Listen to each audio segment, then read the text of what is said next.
In a perfect example of how life with time changes, years ago, I definitely wouldn't be praising prosecutors or doing a video about them for that matter. However, I believe these two men deserve not only praise, but to always be remembered for their courage, determination, and braveness, but most of all, for knowing what their fates would be, yet continuing to remain true to what they believed in. Giovanni Falcone and Paolo Borsellino both grew up in Palermo, Sicily, where they had friends who they played ping pong and football with that later went on to become members of the mafia. They met each other in their early teens and both chose different paths than their friends by continuing their education and studying law. Borsellino would go on to become the youngest magistrate in Italy in 1963.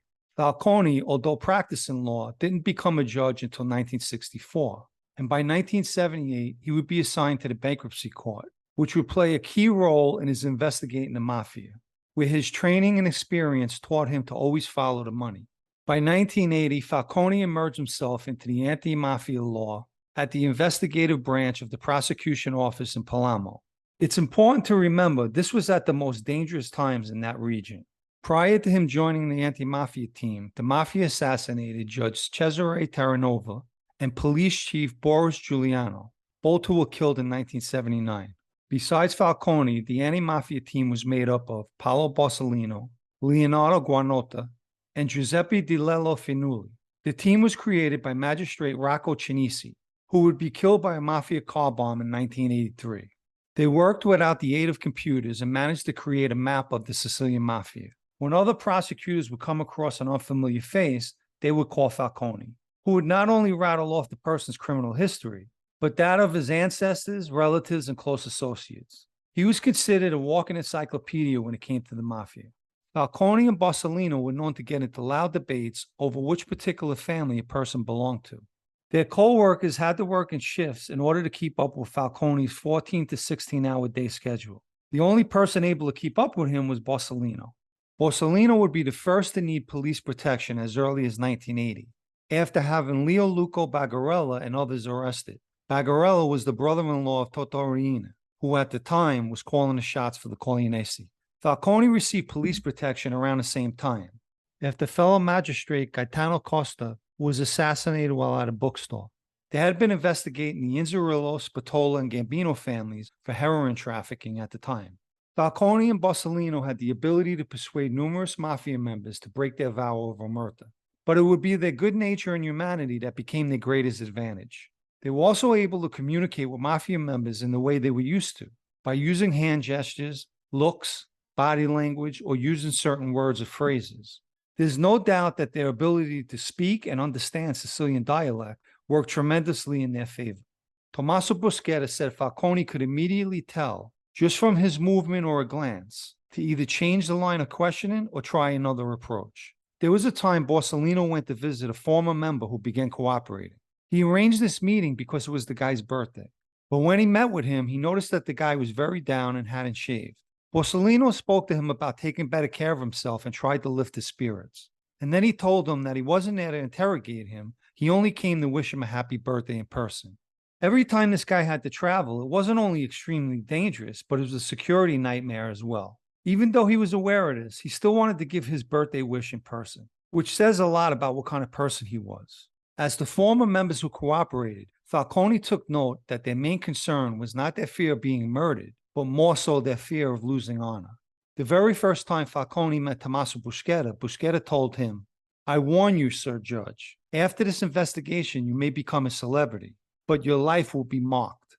They'll try to destroy you physically and professionally. Don't forget, your account with Cosa Nostra will never close. First they'll try to kill me, and then it'll be your turn. They'll keep trying until they succeed." Falcone, Borsellino, and the anti-mafia team conducted their work in the offices underneath the courts in a bazooka-proof bunker. The entire area, even the hallways, had security cameras. And their home life was no different. They were escorted by police and always traveled in armored vehicles. Falcone's security was so intense that he had to marry his wife in isolation. No family or friends joined the celebration. By 1985, Giovanni Falcone began collaborating with the U.S. Attorney Rudolph Giuliani, which became instrumental in the Pizza Connection case that began in September of that same year. Falcone and the team would put together what would become the largest criminal trials in the world, the Maxi trial. The trial began in September of 1986. It would be a major event in judicial history. At one point during the trial, Borsellino thought he felt a shift in public opinion. He told Falcone, "People are rooting for us." But Falcone had a different view. He replied, "This city is standing at the window, waiting to see who wins the bullfight." But after that statement, he did admit to Borsellino, "People are rooting for us." In the end, the anti-mafia prosecution won that bullfight. Over 470 members of the mafia were convicted, with 360 ending in convictions. 19 life sentences were handed out, including Tortorina and Bernardo Provenzano, who were convicted in absentia. During the trial in 1989, a sack full of dynamite was discovered outside of Falcone's beach house. That discovery heightened his security even more. Giovanni Falcone, Paolo Borsellino, and their families were segregated to a small island north of Sardinia for security reasons. After the conviction, Giovanni Falcone became Tortorina's #1 target. And when he put his plan in motion to kill him, it took a month to prepare the attack. They could have easily killed him in Rome, but Tortorino wanted his death to symbolically take place in Sicily. Falcone was fully aware of his situation. He said, "My life is mapped out. It is my destiny to take a bullet by the mafia someday. The only thing I don't know is when." Not long after making that statement, the mafia trial convictions were upheld, and the mafia didn't retaliate with a bullet. Instead, they used a bomb. On May 23, 1992, Giovanni Falcone, his wife, and motorcade were killed by a bomb planted underneath the highway. After learning about his death, Tommaso Buscetta had this to say about Falcone: "He was my beacon. We understood each other without talking. He was intuition, intelligence, honesty, and willingness to work. I enjoyed talking to him." Paolo Borsellino predicted he would be next. He not only lost his co-worker, but his best friend that he admired and emulated since childhood. At that point, many people would have packed it in for fear of becoming the next victim.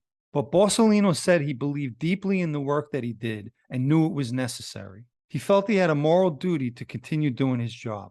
He liked to joke with his children whenever they went out. He would tell them, "Tell me where you're going and leave a phone number, because if I get killed, how can I let you know?" He insisted on driving his own car with his escort following behind him. He would say, "Should any harm occur, I wanted to involve the least possible number of people." The Coglianesi felt that there was still an obstacle before them, and that was Paolo Borsellino.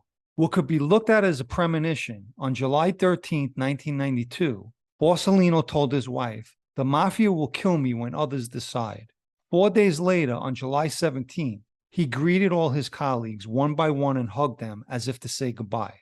2 days after that, on July 19, 1992, while visiting his sick mother at her Palermo apartment, Borsellino went up to the door and rang the bell. At the same time, a car bomb exploded, killing him and members of his security detail.